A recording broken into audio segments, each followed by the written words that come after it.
This is episode 34 of Cowboy Shit with Ted and Wacey, brought to you by World Champions Rodeo Alliance. The WCRA $500,000 semifinals will be hosted at the legendary Lazy E Arena in Guthrie, Oklahoma, May 15th to 19th. For your chance to witness one of the biggest rodeos of the year for as low as $10, visit WCRArodeo.com. The top names in Western sports will go head-to-head for their share of $1 million in prize money at WCRA's Title Down Stampede, a one-day, $1 million major rodeo in Green Bay's Reach Center on June 1st. Advance tickets are available now at Ticketstar.com. Hey, we're back. It is the week of March 13th and 14th and 15th and the 11th and the 12th, 2019. Man, March is going by way too fast already. So fast. We've got a special guest in studio Live today at HQ in beautiful, sunny Calgary, Alberta. Is it nice out, you think? We haven't stepped outside yet today, have you? Anyways. Oh, yeah. Welcome, Brinson James, Florida, Micanopy, Florida's own. Yeah, he's at the house. He knows how to book a flight around Lethbridge now. You don't fly out like Sunday morning early. No. You fly out on Monday afternoon. No, it's not just for Lethbridge. It's whenever you're coming into Calgary, you know that there's going to be a hangover involved. Yeah, you have to book. Even if it comes on a Sunday night. Yeah, no, it was usually Monday flight out.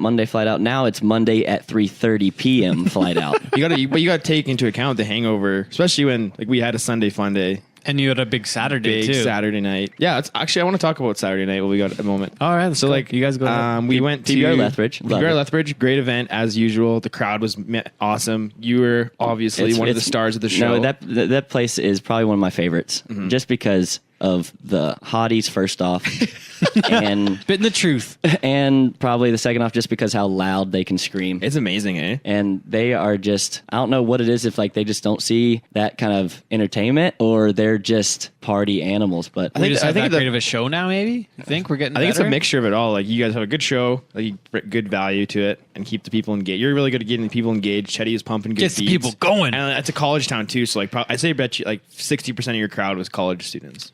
On that Saturday night. Friday night, it was a little light. You could tell that there was older people there. But and I was thinking that all those college kids were ready to party on Saturday. They saved it all in. And then it was standing room, couldn't pack another sucker in there. So it was all you could do was party. So then moving on from the event to afterwards, we made an appearance at the local saloon, Boss Hogs, and just kind of talk about how big of an icon, or you're like a celebrity. You're an A-list celebrity in Lethbridge. We got someone from the bar came and picked us up at the hotel. We had side door entrance, and man, it was crazy. Once you start getting drunk with the right people, then your career really lifts off. Right. You know what I mean? Yeah, you really have to, start taking shots with the right guys. And that's what we're doing. I mean, that's what we 6 years been going into Boss Hogs Saturday night and hanging out with Dallas, who runs he's part of the big... shout out to Dallas. Big Dallas. And Dallas, he's the man. He runs the city pretty much. I mean, if I don't really know what he does or what his classified, what they call him, but he is the man of the town. And Dallas hooks us up every year. He picks us up, takes us to Bosses. And I'm telling you what, the first year they gave me the microphone was the time that they messed up. Because the very first year they got me on the microphone, it was already 1 o'clock in the morning. Pretty far into one by then. Everybody was drinking. Everybody's having a good time. I dropped 2 MFers on the microphone. First time ever. Oh, no. Oh, so funny. And I think I was talking about, we got the tallest MFer, Bull Rider, Tim Lipton in here. We got just random stuff, just blowing people's minds. They're all screaming. And then, y'all ready to blow the roof off this place? Whoa! And then they just scream, Save Horse Rider Cowboy comes on, and the dance floor falls in. Well, I mean, it's crazy. It's insane. And even when we as soon as we walked in the door, on Saturday night, there's the DJ gets on the mic. He's yeah, Brinson James, the entertainer's gonna be dropping in tonight. Make sure you're around for it. And that was shout out number 1. Yeah. And then probably throughout the night, you probably got 5 or 6 shout outs. And then you probably had the mic 2 or 3 times by when it was all said and done. They put me on the Coyote Ugly bar. Did you have to leave your bra? So no, it was his underwear. Pair of boxers. I had to leave a sock up there.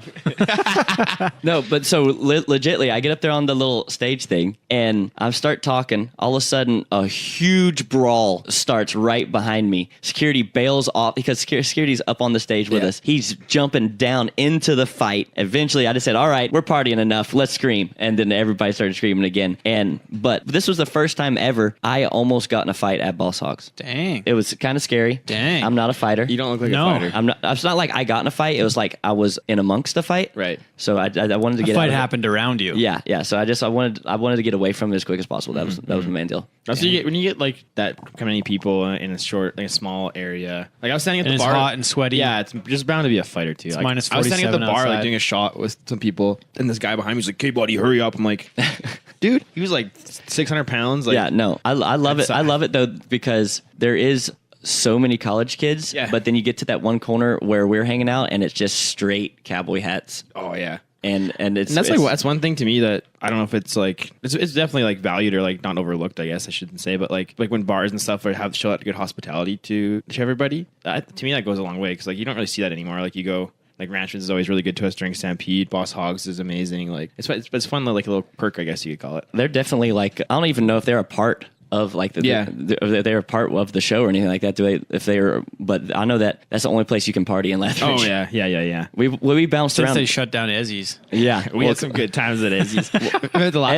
we were talking about it on the way back from the rec room yesterday. Where the last year I rode there, me and Brinson just parked it on like there was like the bar with the high stools, and there was right by the mechanical bull, and like, Yeah. we just sat there for I like forgot about the mechanical two bull. hours and just like watched and laughed. That was the bull that was built like a bareback ride machine, and all it did it was was just terrible. jerk Just girls lunged- down. just It lunged jerked in the them front. down. Every fat girl went over their handlebars. Oh, dude. And you If could- you're too tall, you'd hit the roof. yeah, it was that was the one that was in the hotel that you could crawl back to your room if it was possible. And we did numerous times. Oh yeah. Yes. But, well, we had a good after party there one year too. Remember? We just got out of hand. Like, Yeah. At Lethbridge every year. It's just, It's this year I went left home. Vegas. Left Vegas. Things Yeah, go you sideways. went home. That The was Las Vegas of Alberta. No casino to be found. It's anywhere. not like Fox Vegas, like Fox Creek. It's different. No, it's like the actual Left Yeah. Vegas. It's quite a wonderful place. yes. Okay, guys. So, Brinson, we're going to have you back after our interview here. We're going to be talking with WCRA President Bobby Mote. You're listening to Cowboy Shit with Ted and Wacey. Episode 34 is brought to you by World Champions Rodeo Alliance. And our guest is on the line. He's four-time PRCA World Champion bareback rider and the president of the WCRA. It's Bobby Mote coming to us from Llano, Texas. How is it this morning, Bobby? It's good. It's good. How you guys? We're recovering from a fun Sunday. It's a bit of a struggle. Wacey To be might honest. have. To be honest. He didn't wake up very long ago, but it's all good. This Mondays are a little different up here, eh? Yeah, well, as long as he didn't just go to bed a little while ago, then you're okay. No, he got a decent sleep. He's all right. I just always assumed the bull riders woke up around 10. That's about right. That's Wacey's usual time, I see him surface in the morning. Yeah, usually. Pretty accurate. So if bull riders wake up at 10, what time do bareback riders, when do they get up? 2 hours earlier. Well, I can't speak for everybody, but I actually would wake up at 5 because I would be going to the gym. Because if I didn't Okay. do it early, then Then you it wouldn't just get wasn't to- going to happen. But I didn't ever enjoy it to wake up that early, but it was a necessary evil. That's fair. Wacey said 2 hours before the bull riders because you guys are always at the start of the rodeos. I thought that worked too. Yeah. Let's talk WCRA. Let's get right into this. We had you on a couple episodes back last spring, and we talked about a number of different things when you guys were first launching, getting rolling. Let's talk about how it is a year from now, just overall, big picture, what's working, what isn't working, how are things going? The last time we talked was right after we basically had our launch and announced some of our plans, and we just got done paying. That was on the heels of paying out $400,000 in Las Vegas, and just showing kind of what the rodeo would look like, what a major would look like, and it was a great event, and guys left there with big checks, and that was good. Since then, we've paid out over $3 million, which is all new. I mean, that's a lot of money in rodeo, and the fact that this has just come on and it's exclusive to any one group of rodeo athlete is really cool. So we've been working through our VRQ, which is short for the Virtual Rodeo Qualifier, which is basically the web-based app that allows people to go to any rodeo event, whether it's a rodeo or a jackpot or, a bull riding, and count the outcome of it, basically count the points to earn them a shot to go to a semifinal. We had our first semifinals, which we had anywhere from around 100 barrel racers to, in other events, we had 60 or 70 people who had qualified through the VRQ, and they came to the semifinals and they competed in a unique format, and we ended up sending 8 from that semifinals to Chicago, and we had the first big payout rodeo that Chicago's seen for decades and decades, and paid out $1 million in one night. So the winners there left with $50,000, and everybody that came got money. One of our missions is to not make this where it's top loaded and just the guy who wins first wins a good check and everybody else kind of goes home sort of empty handed, but everybody got good checks. I'm proud of that. That's one thing I've noticed with the PBR events, and not knocking the PBR, that's who I work for the most, but like a lot of times there'll be somebody wins a big check, like what was it the other day? Los Angeles. The guy that won the event won kind of like, he won 100,000, and the guy that won second won maybe 10,000 or something. It was kind of a big gap. And it's not the worst thing, but it just kind of, it makes it a little tougher for the guys trying to, work their way up, hey? Well, then it does. And, in my career, I made a living placing. And, when everything was right, I would win first. But if there was a huge disparity from first to second or third, I wouldn't have had near the career that I had. And nobody else would either. So there's something to be said to be consistently placing, because you don't always get the opportunity to win first. So, I'm a fan of paying down the line a ways so that person who wins second, third, and fourth, when you consider the competition and the depth of competition these days, they should be compensated. What do those payouts look like now? Like, say, let's go back to Chicago. What did the guys win from first to fourth or first to 10th or so? Give us a quick rundown on that so the folks know. There was $111,000 paid out in each discipline, and $50,000 went first, $25,000 for second, and the guy who didn't even make the showdown round that won third won just short of $12,000. Sixth paid $4,300, and everybody else that just showed up beyond, below that got at least $1,400. So, their travel was covered basically, and they made a little bit. But first, second, third, fourth, not a lot of places you go. You mentioned the guy who won second at Los Angeles at the PBR major, won $10,000. This guy won fourth, won $9,000. So, and had to compete against 7 other people. That's a good opportunity. Even the $1,400, like for you guys to get to Chicago, like a flight from anywhere in the States, you can get there for a few $100 and you buy a room for a night or two. Like those guys are still going home, even if they don't win, they're going home with a good check. Yeah, and the competitive playing field should have been level enough that they didn't go home with $1,400 and didn't have a chance to win something. With the exception of stuff that just happens out of your control, an animal that doesn't perform that day. On paper, everything there was supposed to be a chance to walk away with a much bigger check. And so that's important to us, and we put a lot of effort into ensuring that the competitive playing field is as level as it can be, whether it's through our formats or whether it's through, like I'll give you, for instance, in Chicago in the timed event, the night before, we had, anybody who wanted to who was qualified that wanted to show up and take part of it. We ran all the time event cattle through with the barrier, and they could set the pins, even them up, decide on what the barrier measurements were, and basically get a practice run in that arena on those cattle with those conditions and know what it feels like, so that if they're first out, they're not at a disadvantage. And so, and most of the people came out, to take advantage of that. And that's at the semifinals, we do it slightly different, but still give everybody that opportunity, and that we have an open jackpot before the competition starts with the same cattle, with the same, barrier and everything, and basically give people a chance to have, some practice runs there, because I've never understood why a rodeo or producer would try to set things up to give the fan who bought a ticket any less of a chance to see the best of the best. And so when you're first out and you show up to a rodeo in the time event and you don't know what the barrier is or what the cattle look like, I mean, I watched the American the other day, and it took them, sometimes in that first round, it took halfway through the performance for guys to figure out what the start was. And so, it just makes it such a disadvantage come in the beginning, and then the fans are thinking, golly, why don't these guys leave sooner? Or did they not know that these cattle were fast or whatever? And so those are just some of the ways that we could try to level the playing field a little bit. With the rough stock, our semifinal format is set in pools of 8. And so we set the stock in those pools so that they're even. All 8 of these horses are buckers, or all 8 of these horses are hoppers. And so you're only competing against those guys within that pool when you make that semifinals, which is really cool. And, Calgary, who, you're obviously really familiar with, they kind of started that. And so a performance is basically you're within a pool. You're only competing against those guys. And so it doesn't matter what the stock was like or the competition was like on other days, because you're only competing within that day. And I think that's a really good model, and it sets up to make the playing field as level as it can be. Well, I mean, it just goes into why we exist or why we're doing what we're doing. And we exist to serve the modern rodeo athlete in everything that we do. We believe in challenging the way it's always been done and thinking differently about rodeo. And the thing about rodeo is it's so steeped in tradition, and most of that tradition is great and is what makes rodeo so unique in what it is. But then there's some things that have been done in rodeo and some traditions that, the old saying, well, luck of the draw, why does that have to be a factor for a professional? There are always going to be things that are out of your control, but I think as much as we can control the competitive formats and the playing field and try to keep it as level as possible, the more appealing it'll be for more people to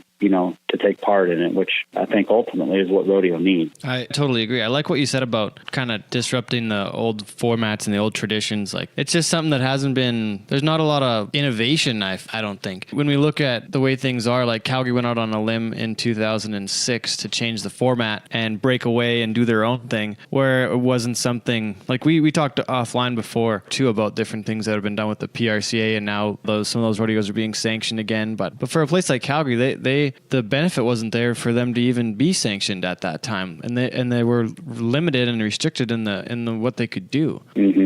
And now you guys are creating your own entire organization. Right. And the big difference between, say, Calgary and us is, our customer is the athlete. And so if you're a rodeo committee like Calgary, I mean, they've done a really good job of balancing their customer, who's the fan, and the sponsor, and then the athlete. They've done a good job of balancing it and not letting it get really lopsided. But we're in a different position, and so we're in a position where we're really trying to look out for the athlete and make it as good as we can for the athlete. And so that allows us to challenge some of those traditions and the way things have always been done, and create solutions that enhance the opportunities for more people to pursue their passion. I got to go back to the LA payout there. So I'm on the PBR website right now, and I want to make sure I got my numbers right. There was $200,000 paid out at the Iron Cowboy in Los Angeles. João Ricardo Vieira won the event. He won $146,600. Allison D'Souza and Canada Cravens were second. They both went home with $10,600. Fourth, fifth split was $4,100. There's still decent checks when you get down that ways, but the gap to be first at 146 to second at 10.6 is quite dramatic. And when you're the guy who maybe won second, and you're just wondering, I mean, there's two ways of looking at it. I mean, at that 1 point that I thought I should have been 1 point more, is that what cost me, $130,000? Or I think the PBR's intention is that the guy looks at it like, I'm going to go out and do whatever I've got to do to get that extra point. And I looked at it that way when I was heating. But I mean, there's just so much out of your control, and not to be knocking what the PBR is doing, because I mean, I think the fact that they're paying out $140,000, $130,000 to somebody who wins one event, and they've got another one the next week and the next week and the next week, is awesome. Yeah, it's incredible. Those guys, still the best. By the time they get to Vegas to the World Finals, you look at their earnings on paper, and it's unbelievable, and as it should be, because like it's the most dangerous event there is. Everybody saw a month or so ago with Mason Lowe. I mean, you hate to see something where people are literally risking their lives every time they nod their head and not be compensated for it, because you never know. I mean, you don't know when the next time you nod your head is the last time, and everybody's got makes huge sacrifices to do this sport that we love, and it's getting better, and more things are advancing to make things better for guys. But I've just always believed that it can't get better fast enough. The fact that it's better than it was is good, but I mean, that's not enough to hang your hat on. And I think that's a lot of why we've came along, just because, when I was rodeoing, it was like you always were relying on whoever's in the head office making decisions, hoping they're going to make decisions that are going to, align with whatever the athlete's needs are. And when I realized that I had two choices, I could either gripe about what they're not doing, or I could do something about it. And so I tried to do something about it within the organization that I was in, and saw that, there were too many, the structure of it didn't allow for enough change to occur fast enough. And so that's really why we stepped out and started trying to do something different, to just let's try to make this as good as we can, as fast as we can, for as many people as we can, so that this sport continues to grow and thrive. How did you guys gather the resources to make this stuff happen like that? Like paying out $3 million, you've got probably another $1 million or more in production costs and marketing and everything. You guys would probably have $6 million invested in this thing or more already. Oh, yeah. Yeah, I mean, there's been a lot of money paid out, and there's been a lot of huge commitments made, and it just goes back to our organization believes in the mission enough, and they believe that rodeo is worth the effort, and the athletes within it are, deserve more. And so that's why those commitments have been made and followed through on. And so I think there's some opportunities in rodeo that just haven't been realized, and it's not going to happen overnight. As much as I want it to take shape quickly, the American, I think, has done a fantastic job of becoming what it's become, but they're 6 years into it. And I remember every year hearing people doubt that they were even going to come back the next year. And I think that they've probably got to that tipping point now where people probably will stop saying that, but they had to just, who knows how many checks they had to write and pay out that weren't recovered because they believed in making it better. And so, anybody that can be in this space that's doing that, I welcome them. And I get sort of frustrated when people criticize anybody who's trying to make it better, because there's not that many people in this Western lifestyle that are legitimately trying to improve it and are willing to put their money where the mouth is. And I think that's where our CEO, Gary McKinney, has done just that. I mean, he's put his money where his mouth is. The upside for him in the future would be seeing this work and you guys having almost every contestant everywhere working through the app and at every level, and you guys build everybody through and go to all the different levels of your structure, and you guys have your own events where you can sell tickets out between Days of 47, Eldorado Days, different semifinals, Windy City Roundup, and then the Titletown Stampede, and there's probably more on the way too that we haven't heard about yet too. Well, you have to sell tickets, and you have to recoup that investment at some point. I mean, there's no reason to assume that anybody will just blindly write checks. But, the goal is to make rodeo better. And so if us being in the space and creating some competition causes somebody else to step up and do something that makes it better for the athletes, then we win. If we do something that causes it to be better for the rodeo athletes, then we win. So it's like that. It's every organization out there is not necessarily concerned with their discipline or rodeo in general in all spaces as they are within their organization. And so, for instance, the PRCA is concerned with rodeo within the PRCA growing. We're concerned with rodeo growing in general, whether it's getting better because it's more money counts towards the NFR than it did before, so that these guys, these pros, can have a chance to take better care of their bodies, last longer, have a better family life, or, breakaway. Breakaway is a great example of, we announced early that we were going to have breakaway roping, and then we paid equal money. When we got to Chicago, people still, even the breakaway ropers, were kind of under the assumption that they were going to get something less, just because they've always gotten less. And when we treated them as equal with everybody else, and I think that raises the bar for how other people treat them. And, to see them go to the American and somebody win $100,000 yesterday, a 16-year-old girl won $100,000. I think that is partly because we're out here and we're treating them the same as everybody else and coming up with the money to do so. And so, because of all that, the athletes, they win. They get more opportunities. I think that's part of the goal. Why did you guys decide to add breakaway roping into the performances?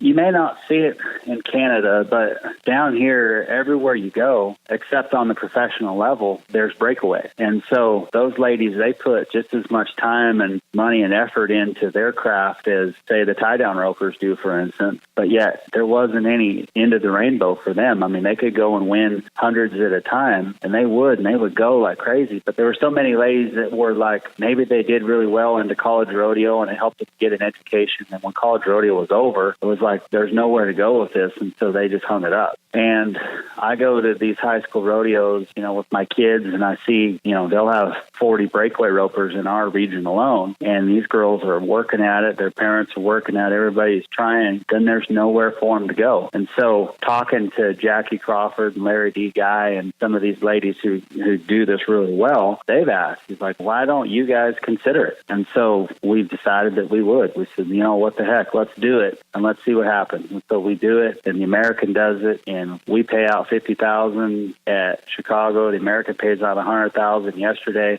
and we're going to pay out another $50,000 in Green Bay here in a few months. And so I think that a year ago, they didn't have one opportunity for double-digit payoff, and now look where they're at. That just goes to show you how fast something can change. And then they had 481 people, breakaway ropers, in the semifinals as a result of all of the, the new energy that's been created there. That's good for rodeo everywhere, because more horses are sold, more trailers and trucks are bought, just more everything, and all of that energy in this sport, it helps everybody. Well, it's really quite groundbreaking, really, to add another ladies event too. There hasn't been a new ladies event in rodeo at this high a level since barrel racing became a major recognized event. Well, yeah, for sure. I mean, 51% of rodeo fans are ladies. So they've got one event they can choose that they can root for, and everybody roots for it. I mean, you don't have to be a educated rodeo fan to understand, barrel racing, the fastest time wins. They're pretty ladies on fast horses going around 3 turns. And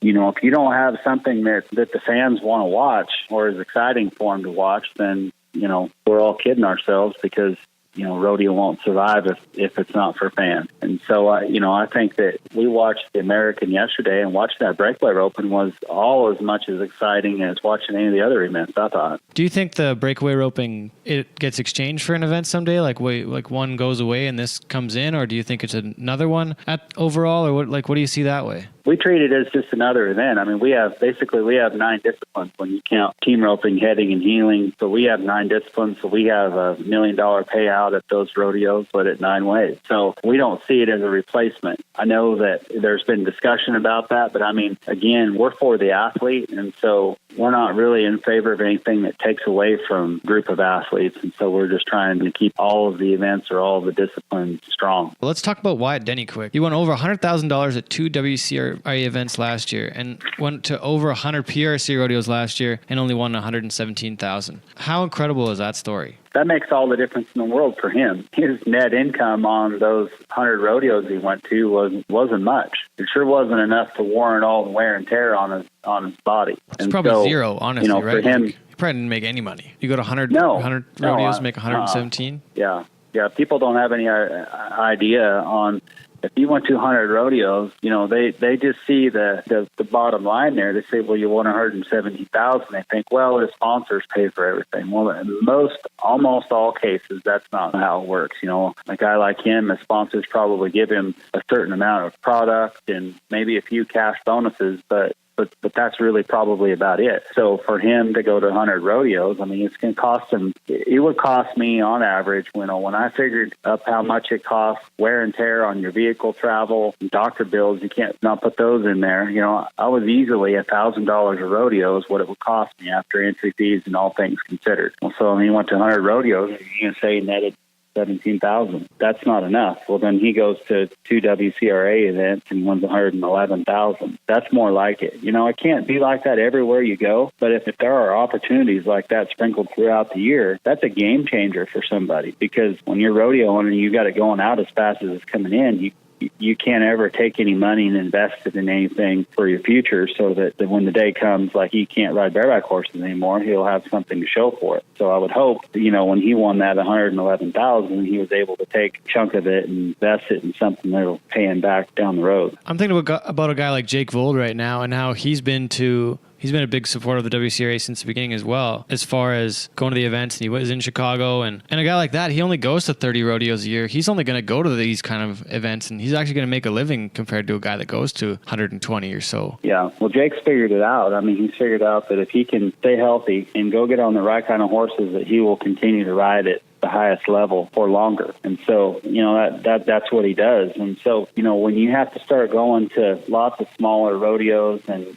no disrespect against smaller rodeos, but when you're going to get on stock that just doesn't let you go and do your job very well, then pretty quick you lose your confidence. You get sore, you lose a feel for what you're doing, and then you find yourself, on the bottom rung of the ladder all year long. And so that's where it sounds like Wyatt was most of last year to end up 15th. And the guy who's 16th says, I would love to have that opportunity. But the reality is that, you're talking about the 15th best guy in all of rodeo that year. He should be making more money. Definitely easy. We've talked about a lot of stuff so far. I want to hit on two more things though. Titletown Stampede, Green Bay, Wisconsin, June 1st, going to be live on Ride Pass, correct? It'll be live on Ride Pass, but then Sunday there's going to be a 1-hour CBS network broadcast, which is really cool because, rodeo doesn't make it on network TV. It makes it on cable sometimes. Yeah. The live Ride Pass broadcast is awesome because anybody can tune in and see exactly what's happening in real time. But to get to the events like Days of 47 and Calgary Stampede that the PBR has managed to put on CBS network in the past, they get over 1 million viewers. That's great for rodeo. I don't care what organization you belong to. Everybody wins when rodeo is promoted on a network type basis like that. So we're really excited. I'm sure that's going to be a great product. The 8 qualifiers are going to come out of our semifinals in Guthrie on May 18th and 19th will no doubt be the best ones, and stock will be great. So I'm really looking forward to that. And then again, we're going to pay out $1 million that day. So somebody's going to raise a $50,000 check for nodding their head twice in Green Bay, Wisconsin, and the people in Green Bay, will get to see something like they've never seen before. A lot of folks are going to win a lot of money on the way there too, between the semifinals and whatnot. Let's talk about the path on how somebody gets to that $1 million one-day rodeo in Green Bay. Right. So I mentioned the VRQ earlier on, the virtual rodeo qualifier. That's what we call this app, and it's a web-based app. So you go to app.wcrarodeo.com and you can register. Once registered, then you're registered. You're logging and everything. You can be on your way to a rodeo, a bull ride, and a jackpot, whatever, and you can type in the name or the town that event is in, and we have over 12,000 events in our database, and so odds are it's already in there, and it'll auto-populate. You click on it, you select the day that you're going to compete, you pay a nomination fee, and then you just go and you do your job. We have a data team that goes and they get all those results. And based on how you place, you earn points. Those points will qualify you to the semifinals. The 1 through 50 qualify to the semifinals in the timed event. The 1 through 32 qualify in the riding event. If you're outside of the 1 through 50 in the timed event, say if you're 51 through 100, we have what's called the Utah Timed Event Spectacular, which serves basically as a quarterfinal. And there's 120,000 up over there. They'll go there. That's May 3rd and 4th, and they'll compete there. Top 16 out of that will advance to that semifinals in Guthrie. So semifinals in Guthrie will be 1 through 50 in the WCRA leaderboard, and the top 16 from the Utah Timed Event Spectacular. That semifinals in Guthrie is May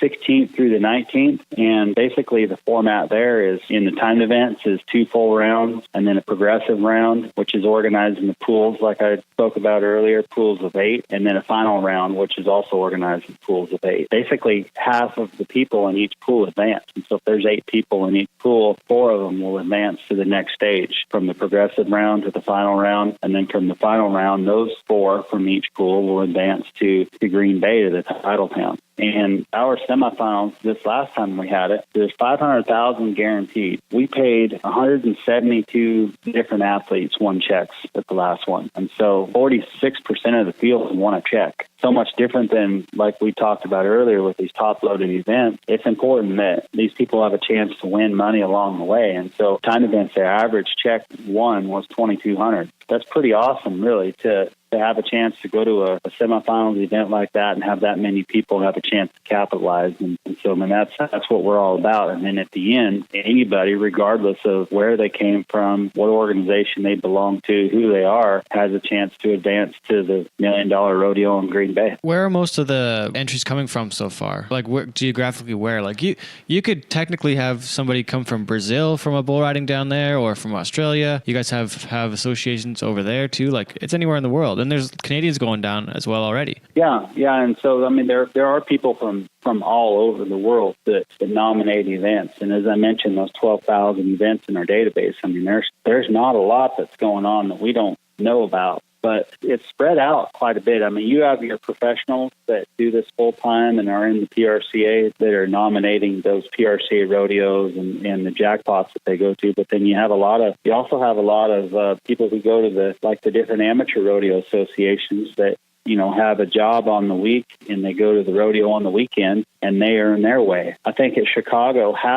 about 50% of the people who qualified for Chicago weren't on any organization's top 15 standings at the time. So about half of them are pros and the other half are people who have the ability to be pros and just haven't caught the break or haven't taken the time to be away from home. I just had this thought. You guys have all the 12,000 events under one roof. It's probably the first time that's ever been done before. But big picture overall, like, could the WCRA be the rodeo organization at some point where there's nobody else? It's just everything is a WCRA event, or is that something that's like being thought of, or is that like we haven't talked about it yet? Like, I just want to kind of talk about that and think on it a bit. We talk about how we want to work with all of these different organizations so that those 12,000 some odd events all counted for something in common, but we don't have any intention of taking over the administration of those events, you know. So I mean, that's I think partly why there are so many different organizations, because different people have, you know, different reasons why they want to control certain things. And people get real territorial when you start talking about taking over or basically mandating that things are done a certain way. And that's not our intention at all. Our intention is to, you guys run your event the way you want to run your event. We just want to give the people that are going another chance, another opportunity to earn more money or have another opportunity beyond today. And so that's really what we do. And so working with as many organizations as possible makes that all work. We've reached out to, obviously not everybody yet. You know, on a weekly basis, we have organizations that producers reach out to us wanting to work together, and we don't turn any of them away. And, you know, we've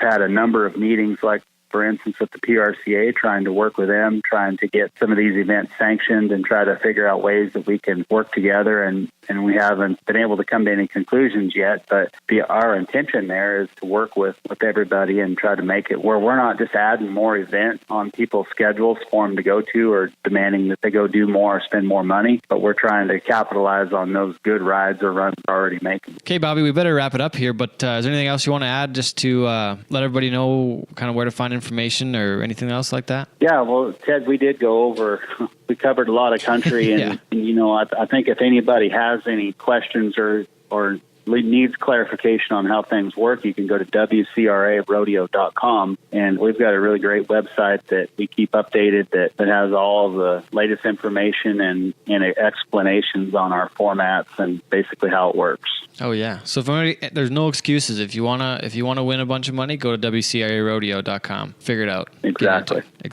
Awesome. Right. Thanks for what you guys are doing. This is it's so cool to see something new and exciting, and you know, the big payouts. Like, it's stuff that's never been done before with the breakaway open. Like, that's amazing. I remember I was talking to Lakota Bird the other day. Actually, we were in Denver, and she was talking about going to the semifinals and doing different things. And it's cool to see the opportunity. So thanks for what you guys are doing, and thanks for taking the time to be on the show again, Bobby. Yeah, thanks for having me. I appreciate your effort, Ted. Hey, no worries. We'll talk again soon. All right. Okay. Take care, Bobby. Okay, take care. Right. Awesome.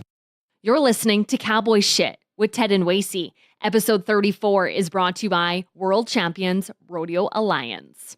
Thanks again, Bobby Mote, joining the program today. The WCRA sponsor of Cowboy Shit with Ted and Wacey. It's pretty cool. 3 episodes. What they're doing, man. Yeah. Literally, like now that we got some more info about Bobby. Keeps expanding. It keeps getting to be more. They get pretty more cool entries. stuff. They got breakaway. What about the breakaway roping? That seems like a really, really cool idea. I never It's exciting to realized watch the too, man. impact until now. Yeah, it's really good, right? Like it's sweet. and it makes so much sense because it's in all the college rodeos and it's in like It's an event it's an event. So why not add it in? for sure, man. It's sweet. That's really cool what they're How doing. long till they get breakaway roping at the Calgary Stampede? Do you think here's They a won't- they poll won't- for you? They won't do it. Will breakaway roping or team roping be the next event added at the Calgary Stampede? They won't add no more events. Will they take something away? If they Will they take- trade if- calf roping for breakaway roping? If anything happens, think? if Yeah, anything were I to think so. happen, that's it. Like it's think? either you're just gonna Hypothetically. they're just gonna get rid of tie down roping completely, Yeah. or else they'll just interchange. That's kind of what I was thinking. Like I didn't talk about it with Bobby because I didn't want to go that Yeah. way, but like I think that could actually be something. And nothing against calf roping, no, but no, like no. or It's tie just, down roping. it's but just such like, a touchy subject, and like Calgary's Yeah. like in such a public eye. But why wouldn't they bring in another ladies event? Like that could be quite the deal to spin it that way to have breakaway roping instead. Like I think that actually could be a thing. We need to call Keenan Vine. We'll ask him. Get him on the case. We'll ask him the question: is this going to happen? So other sad news: Other sad news: Luke Perry passed away. 52 years old. That's really man. young. Yeah, big stroke. Had a stroke. I wonder. I don't know. That's just. Sad deal. Yeah. It sucks. I think it's weird. It's like how much is bothering me, but like. Like I spent like a lot of time watching 8 Seconds. My brother and I had the VHS when we were younger. Wore and it watched out. it. Yeah, watched it so many times, broke it. Wore it It's out. crazy. It's had a big impact on my life. Tell us how. Just like it's kind of why I wanted to be a bull rider, right? Like I grew up around rodeo and stuff, and I wanted to rodeo, but then watching 8 Seconds and like they did a pretty good job of portraying like what it's like to be a rodeo cowboy. Yeah, that was that one was- of the movies that really Yeah. got it right. You know, I mean, there's a whole bunch of movies that are out there that the cowboys wear their hats backwards, and this was the one that really kind of Yeah, and even like got it. Luke Perry and those guys took the time to learn. Like, Well, Luke about Perry it. went and got on a Yeah. bull after and Yeah, rode yeah, him. Like yeah. he, like Gary LeFew taught him to ride, and he Yeah. actually stayed on a real bull at a BRO or yeah, something. BRO. Yeah, he was Yeah. like they didn't mark him. 82 Yeah. points or something. Yeah, like, he yeah. actually was. Yeah, Yeah, so it's pretty cool. impressive. It's cool, and like just represent. Like I mean, there's always like when you have movies like that, it's never not 100% accurate, but like just the way they portrayed it, and like to me, that just like fueled my fire to want to be a bull rider. And I just compete. really think it's so cool that you can actually still go meet those guys too. Yeah, yeah. You know what I mean? You can still go true. meet who they're playing. You know what I mean? They're real people. The tough, the Tough and Cody, like, they're still the around. Cody, they're still around. You can see him right there. Like this is after that guy, and he's real. Yeah. He's a killer. Yeah, it's super cool. So it's kind of sad. And it was kind of one of the first times that rodeo and bull riding, like it's kind of like I think there'll be a movie about Ty someday too, in the same sense that they're a person that can take our sport to the mainstream. That personality, that person, that persona, like that is what can help take us there. For sure. And that's what happened with Lane. Like he was that person, and his story was that caliber, and it went those far places. So Well, and he was a good person, and he was a good bull rider. So his Yeah. story makes it like it's easy to portray a story like that, and people can relate to it. And it's kind of like, and like I guess like in media, like cowboys are so they're like they're still like a prominent thing. Like when you think of a cowboy, you think of like prestigious. yeah, exactly. That's what I'm trying to say. Yeah. But, yeah. So Yeah. that's sad news. kind of like a hero, really. Yeah, right? exactly. Favorite part of the movie? What do you think? My favorite part of the movie at the end when Tough rides that last bull and like and then he waves and he turns into Lane. That like kills me every time. Did you? I was gonna say I cry probably every time. Yeah, there's like three instances when I always cry. It's when like the funeral, and then when Tough goes to Kelly before the NFR. I can He get really, past that He one. really loved you, Tough. I And can then get past they that both one. start crying. Then I start crying, and then at the end when he whips down that bull, and then Yeah, he like, no. starts, then he's waving, and then he turns into Lane. It's like, oh my god, it's so sad. Gonna make me cry right now. I like the, there's lots of funny stuff in that movie too. It's like when they're like traveling in the car and you can like hear him. It's like it's hard, full of juice, barely fits in my jeans, and he's like, "It's my flask, Lane." Or like the bar when they get the bar fight, like that's just funny stuff. I like the just- poem too. When Cody's writing a poem, like I wonder if Cody Lambert actually is a poet. Like a No, he's not. That's like one of the, That was one of the things, Because yeah. like I watched, didn't like, think he was. You ever see that they had like a movie, like a documentary about it, and they talk about Oh, 8 really? Seconds. How some of it was like portrayed wrong, just for like it was like Differently. Hollywood, like just It's like for the movie. the Bohemian Rhapsody thing. There's Yeah. some stuff that isn't in that. Totally Exactly, true. and Fair like, enough. Cody says, like they portrayed me in the movie as a fat poet, but really he like made the NFR multiple times, and like he's Yeah. he's legit, right? Yeah. But Okay. Well, it was that's, just for the movie. It was good. that's fair. We're gonna have to wrap up this show though.